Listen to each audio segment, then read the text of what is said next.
I am a 19-year-old female, and at the time that all of this happened to me I was 17.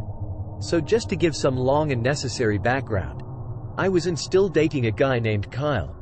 That's not his real name, but go with it. We shared a small group of friends. We were all pretty close to each other.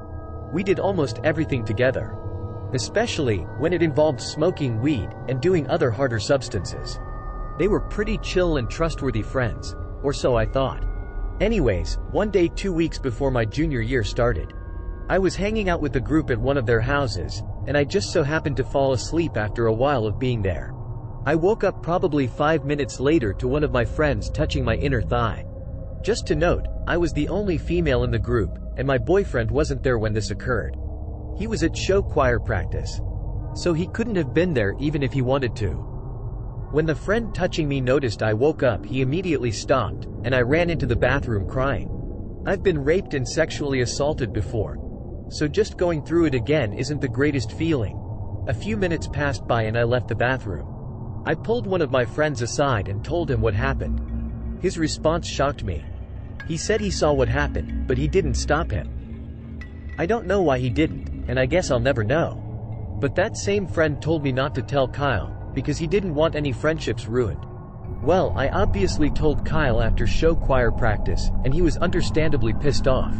We've come to the agreement that we will no longer be friends with them anymore. A few days went by still avoiding the group, and we would receive a lot of messages from them, but they were shocking and hurtful messages saying, I'm being overdramatic, that it's my fault that it happened, just act like nothing ever happened, he didn't really sexually assault me, and so on. I was pretty destroyed reading all those messages coming from those so-called friends, but for some stupid reason, we all became friends again when school started. I know what you're thinking. Why would we go back to that shitty group of friends? I guess our only lame excuse is that we hate confrontation, and we wanted things to go back to normal. I wanted to feel normal again. Well, obviously it wasn't the best idea taking back those friends, especially the one who touched me, because it started to really affect me mentally. I became super depressed. I developed really bad trust issues with everyone, including my boyfriend. I would constantly have panic attacks throughout the day. I started self-harming again. I was extremely suicidal, and I was failing all of my classes because I rarely showed up to school. The school attendants and staff had no idea what was wrong with me.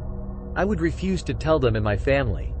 But one day came around and I couldn't hold it in anymore. I told my family, and at first they were supportive, but then it quickly changed. I don't really want to go into the details, but for a long time I felt so alone. Later on, around November 2017, my boyfriend did something behind my back with another girl. He didn't cheat on me. He just sold some weed to her. But for some odd reason I mentally got worse. I just didn't know how to cope with anything that has and was happening to me. I started mentally abusing my boyfriend. Like extremely bad to where he hated himself, and I think at some point he even became suicidal. Deep down it made me happy. I wanted someone to feel pain too. But it got so bad to where we broke up twice, but then got back together the same day each time. Now fast forward to around February 2018. One night, that's when it happened. I was having trouble sleeping, and it was getting late. I also had school the next morning, so I was getting pretty frustrated. Finally, around 1 a.m. I started dozing off. I found myself awake probably about 10 to 15 minutes later. I noticed a tall, dark figure standing across the room in my closet. At first, I thought it was my older brother messing with me because he's done stuff like this before. But as I tried to say his name, I couldn't.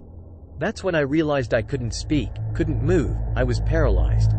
So as I'm staring at this figure in my closet wondering what the fuck is happening, the figure starts moving closer to me. Then I noticed it kind of looks like it was floating towards me.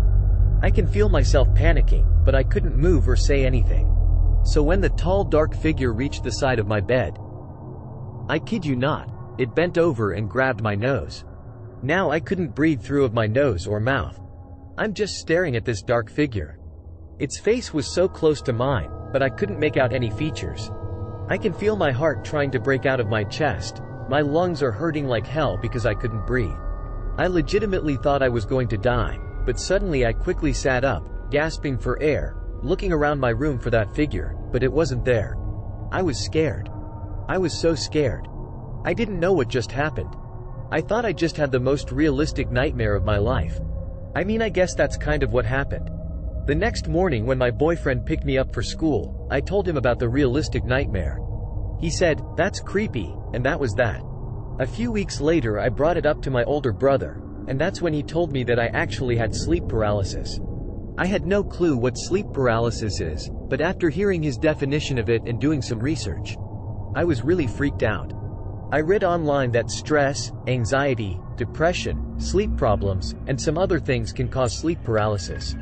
I realized that everything that had happened to me sort of recently played a big part in my sleep paralysis episode that night.